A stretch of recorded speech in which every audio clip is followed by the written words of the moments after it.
Short ফিল্মের জন্য একটা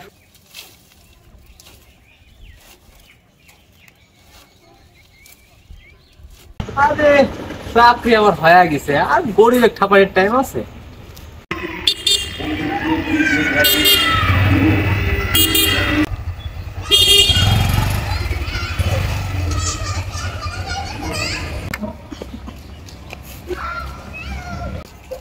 তো বারবার হচ্ছে হরেন দেওয়া হচ্ছে না, তো বারবার হরেন দেওয়া হচ্ছে না। নাম নাম নাম তো নাম কি হয়েছে? তো হরেন দেওয়া হচ্ছে না, তুই নাম তার নাম।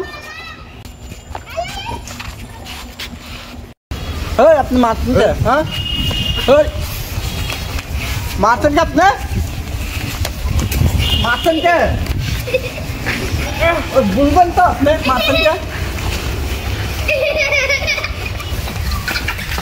হ্যাঁ মারছেন কে? গরিব একে খালি মারতে পারেন নাকি?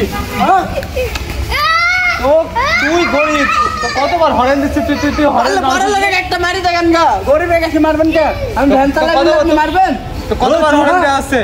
তাই সরকার কতবার হরেন দিচ্ছে রে? চুপ কর, শহরের নাম তো থাক কিছুই। আবার দেখো গরিব বলে সবাই মারে, আমি খালি হরেন দিলাম তার শূন্য সাইডে দিছে, আর সোজা তো আমাকে অত্যাচার ভাই মারলো। আল্লাহর একদিন বিচার করবি, আল্লাহর কাছে বিচার দিলাম। শালির গরিব ভাই বোধহয় দোষ।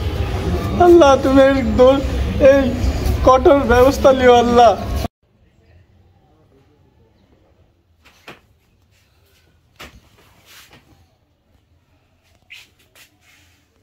হ্যাঁ রকি, তুই এখনই যাবি, হ্যাঁ মানুষের সামনে ক্ষমা চাবি, আর যে কাজগুলো করেছিস খারাপ কাজগুলো করেছিস তুই অনুতপ্ত হয়ে যাবি এবং তুই ক্ষমা চাবি।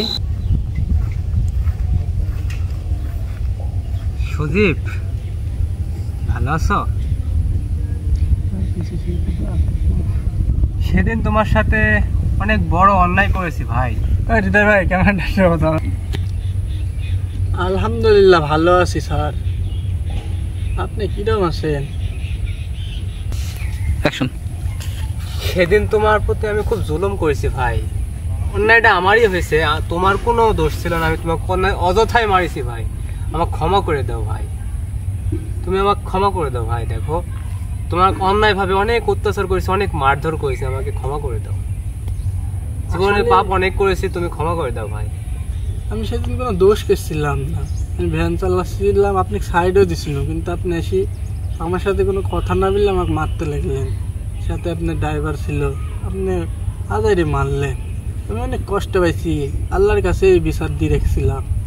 যেহেতু আপনি আমার কাছে ক্ষমা চাইছেন, যান আমি আপনাকে মাফ করে দিলাম। আচ্ছা ঠিক আছে, তাহলে ভালো থাকেন। আপনিও ভালো থাকেন, আর মানুষের প্রতি এরকম ভাবে অত্যাচার করেন না।